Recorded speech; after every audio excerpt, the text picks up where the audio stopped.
do livro Mantras de Vida, de Loester, psicografado por João Nunes Maia. O nosso mantra de hoje: respeito os meus superiores e jamais esqueço os meus deveres.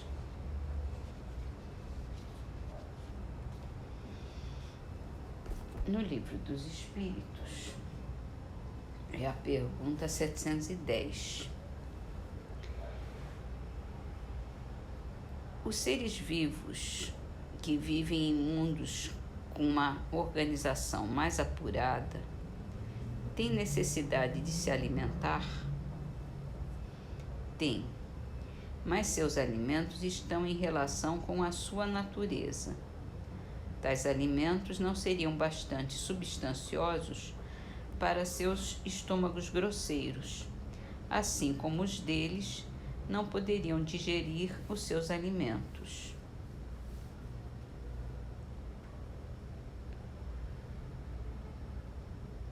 No livro A Gênese,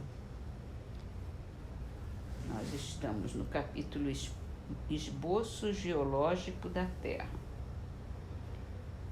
A gente tinha terminado o capítulo que falava dos períodos geológicos. Agora ele vai fazer assim, todas as fases geológicas. Pelo que eu entendi, são estudos, são dados que o Allan Kardec colheu de acordo com o conhecimento que existia na época e que os espíritos deram uma orientação, mas não colocaram fatos novos, até porque a ciência tem a sua evolução de acordo com os achados dos homens, e não são os espíritos que vão ensinar o que a gente ainda não teve capacidade de descobrir.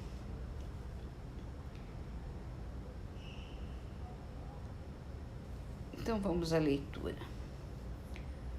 O achatamento dos polos e outros fatos concludentes são indícios certos de que o estado da Terra na sua origem deve ter sido o de fluidez ou de flacidez, estado esse oriundo de se achar a matéria ou liquefeita pela ação do fogo ou diluída pela da água. Costuma-se dizer proverbialmente: onde há fumaça, há fogo. Rigorosamente verdadeira, esta sentença constitui uma aplicação do princípio não há efeito sem causa. Pela mesma razão, pode-se dizer não há fogo sem um foco. Ora, pelos fatos que se passam sob as nossas vistas, não é apenas fumaça o que se produz na Terra, mas fogo, bastante real, que há de ter um foco. Vindo esse fogo do interior do planeta e não do alto, o foco lhe há de estar no interior, e como o fogo é permanente, o foco também o há de ser. O calor, cujo aumento é progressivo à medida que se penetra no interior da Terra e que a certa profundidade chega a uma temperatura altíssima, as fontes térmicas, tanto mais quentes quanto mais profunda, lhes está a nascente. Os fogos e as massas de matéria fundida, esbraseada, que os vulcões vomitam, como por vastos respiradouros ou pelas fendas que alguns tremores da terra abrem, não deixam dúvida sobre a existência de um fogo interior.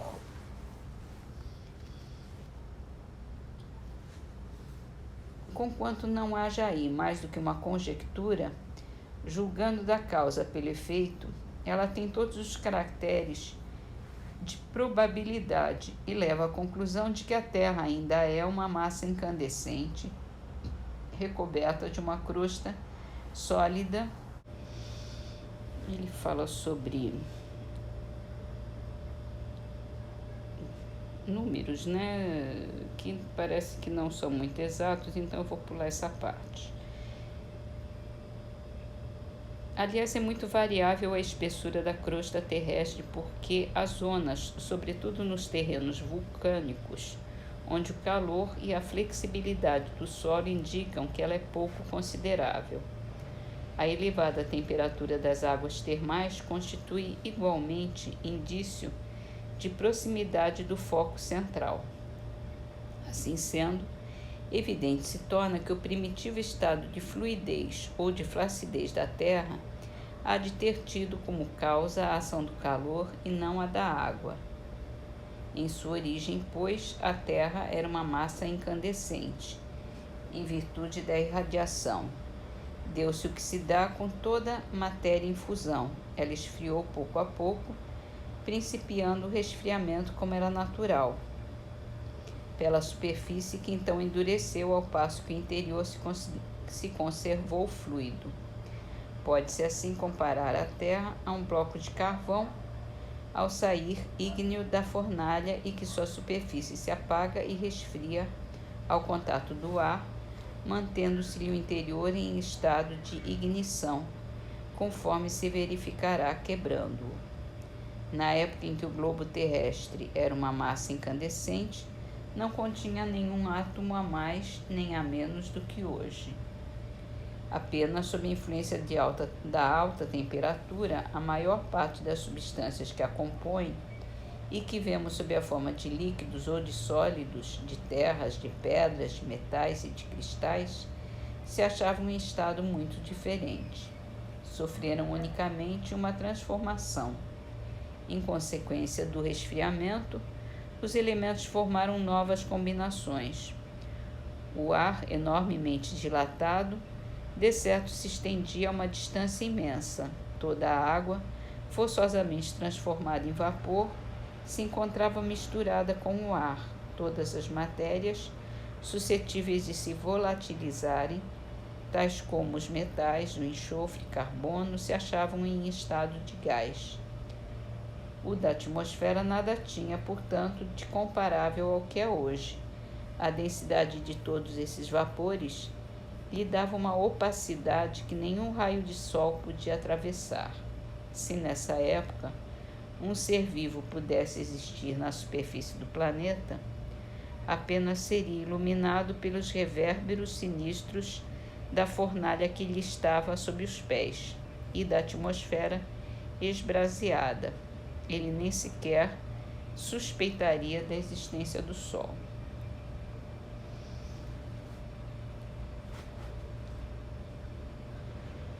Aí tem umas notas da editora dando explicações sobre as teorias que colocavam na época e as que eu acho que não é tão importante assim. Então, vamos terminar com o livro, com a poesia, Ação de Graças, de Maria Dolores. No tempo que se desdobra sem um minuto de sobra, no dia a se recompor, entendendo o tempo agora pelos bens de toda hora, muito obrigado, Senhor. Pelo sol que envolve o mundo, pelo chão vivo e fecundo, pela fonte, pela flor, por toda a amplidão que vejo, do trabalho benfazejo, muito obrigada, Senhor. Pela fé que me descansa no regaço da esperança, pelas promessas do amor, pelo caminho risonho do ideal a que me exponho, muito obrigada, Senhor. Por todas as alegrias ante as bênçãos que me envias do plano superior, pelos problemas e provas da senda em que me renovas, muito obrigada, Senhor.